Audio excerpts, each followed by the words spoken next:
O pescador que sumiu em 1933 e reapareceu em 2003 sem envelhecer. Olá, pessoal! Hoje vamos apresentar um dos relatos mais impressionantes e inquietantes já relacionados a fenômenos temporais inexplicáveis.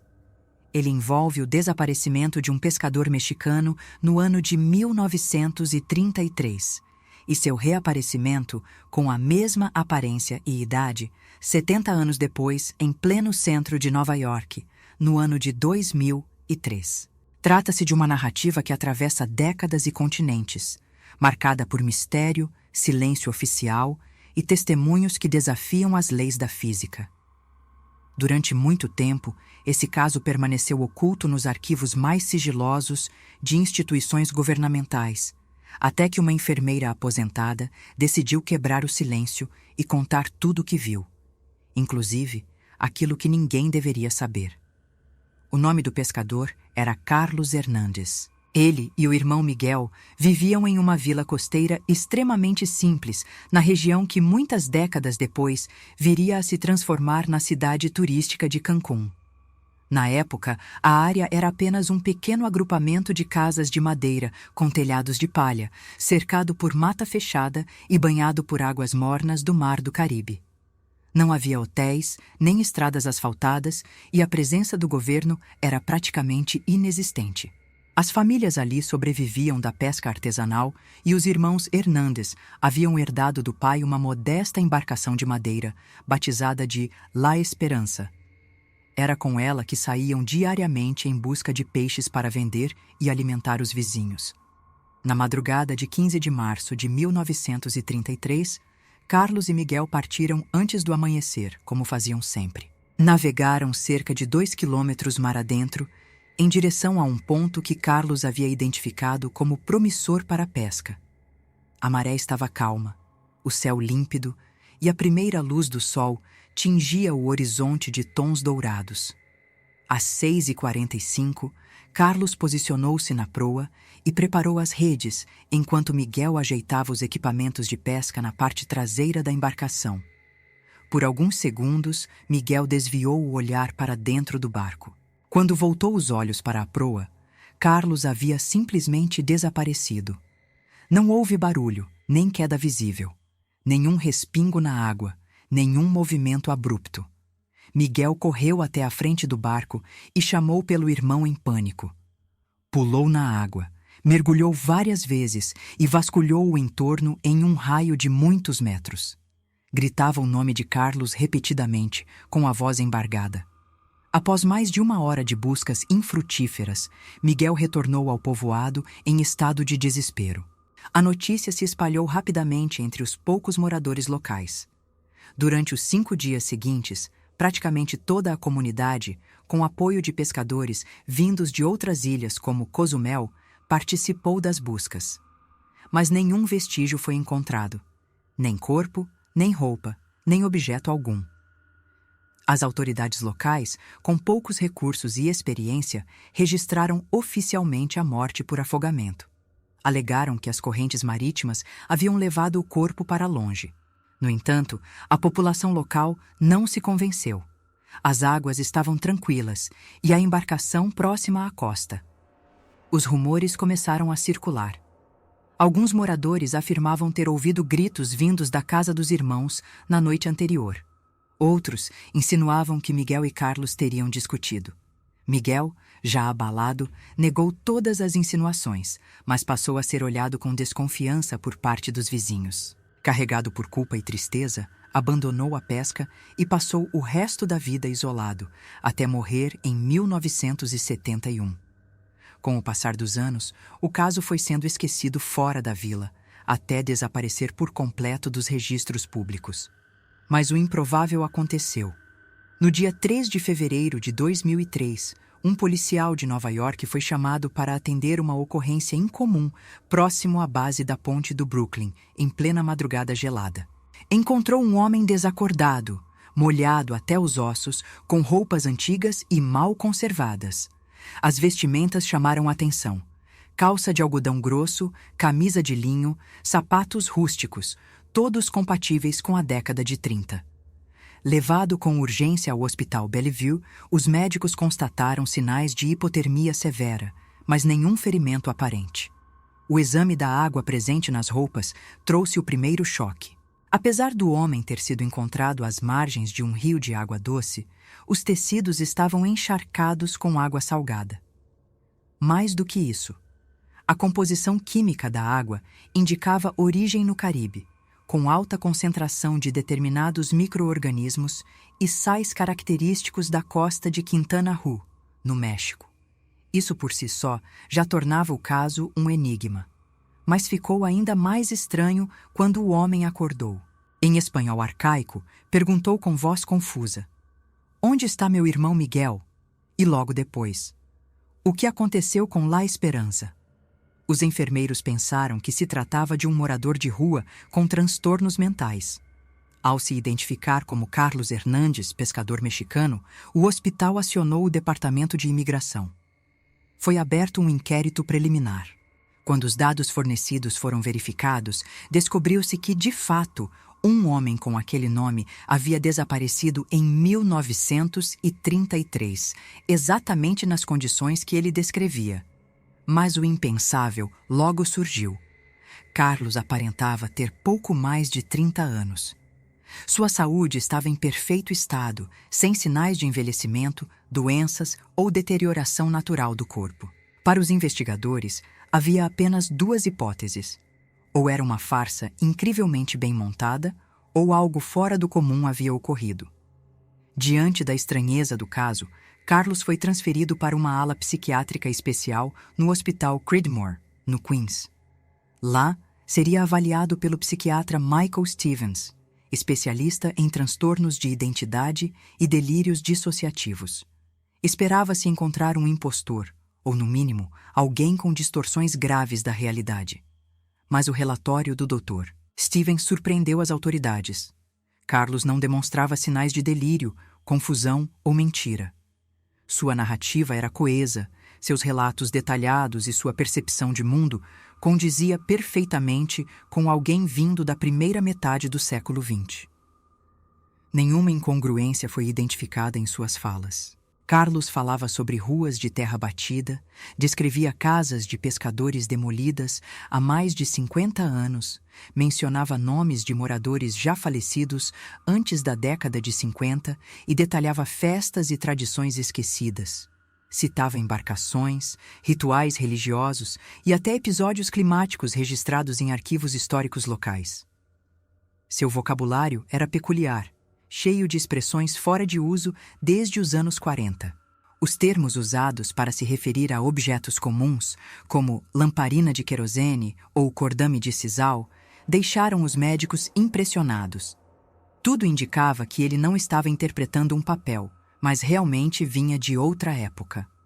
Apesar da consistência de seu relato, Carlos demonstrava extrema confusão ao ver carros modernos, luzes elétricas, roupas e celulares. Perguntava se estava sonhando, se havia sido sequestrado ou se tinha morrido e acordado em outro mundo. Ao ser informado da data, fevereiro de 2003, caiu em prantos e entrou em estado de choque.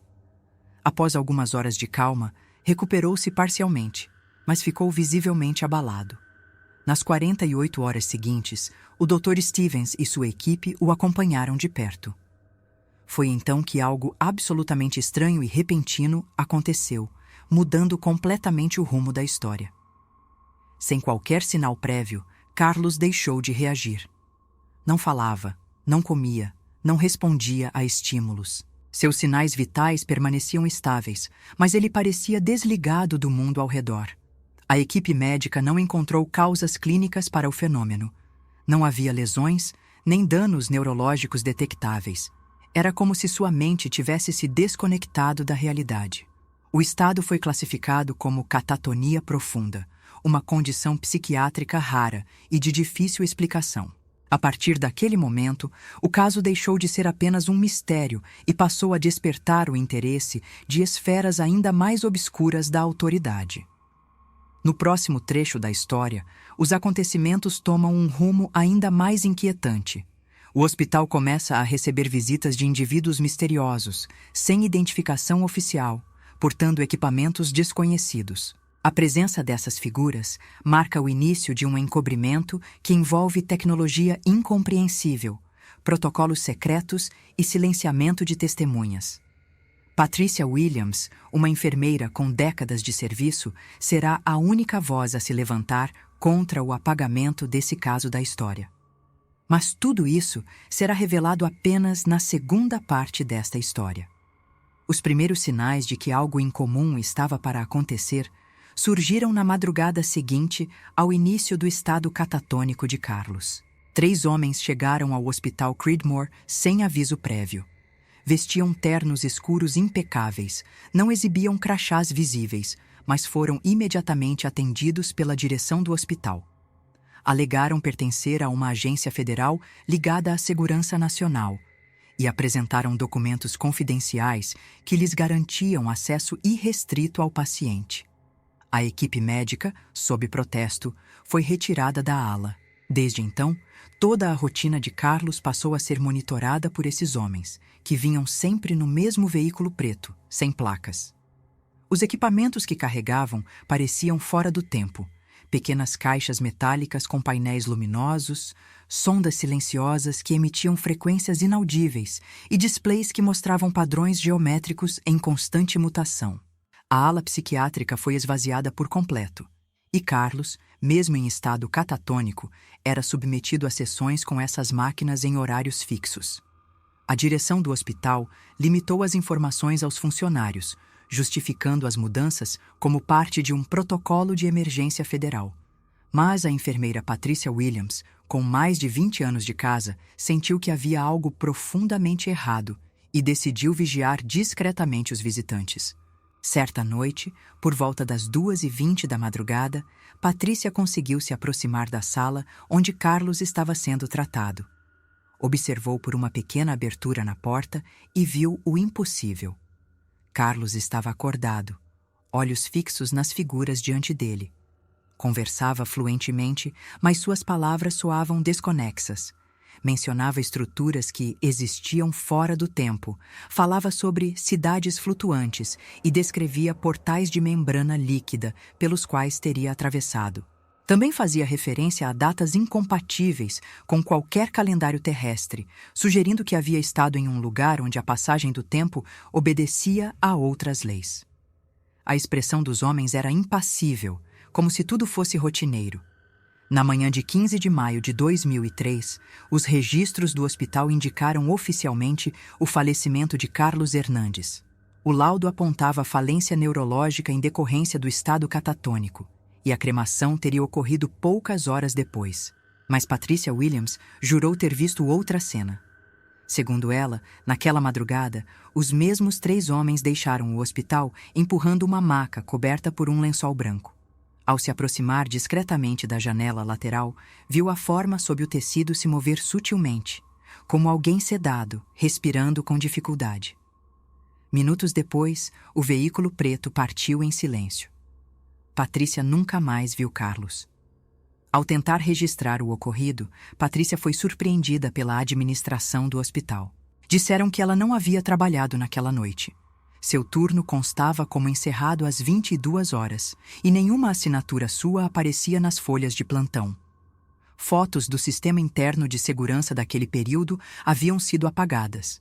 A ficha do paciente Carlos Hernandes foi arquivada como caso fechado, com acesso restrito. A enfermeira tentou buscar apoio, mas encontrou apenas silêncio. Durante meses, viveu sob forte tensão, observando movimentos estranhos ao redor de sua casa, telefonemas mudos e veículos estacionados por horas próximas à sua rua. Até que, ao se aposentar, decidiu contar tudo. Em sua entrevista anos depois, Patrícia revelou algo ainda mais perturbador. Carlos não foi o único. Ao longo de suas décadas de serviço, ela testemunhou pelo menos 6 outros casos semelhantes. Homens e mulheres que surgiram de forma inexplicável, falando línguas ou dialetos arcaicos, desorientados, e todos seguiam o mesmo padrão: Recuperação breve, discursos sobre lugares inexistentes, estado catatônico, visitas dos mesmos homens e desaparecimento.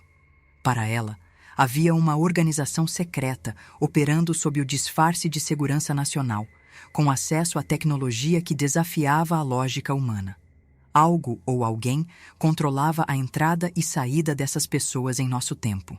Relatórios internos que vazaram anos depois e foram atribuídos ao FBI apontam a existência de um protocolo de classificação chamado X-2003-0203, relacionado especificamente ao caso de Carlos Hernandes. 3 provas incontestáveis constavam nos arquivos. A água presente nas roupas dele continha organismos extintos desde meados do século XX. As fibras de suas vestimentas haviam sido datadas entre 1931 e 1933, sem sinais de envelhecimento químico. E as impressões digitais coincidiam exatamente com um registro assinado por Carlos em março de 1933. A ciência não conseguiu explicar como um homem biológica e fisicamente intacto poderia ter cruzado 7 décadas sem envelhecer. O caso foi encerrado oficialmente e classificado no mais alto nível de sigilo, mas as perguntas permanecem. Onde esteve Carlos durante todo esse tempo? E mais importante, quem o trouxe de volta?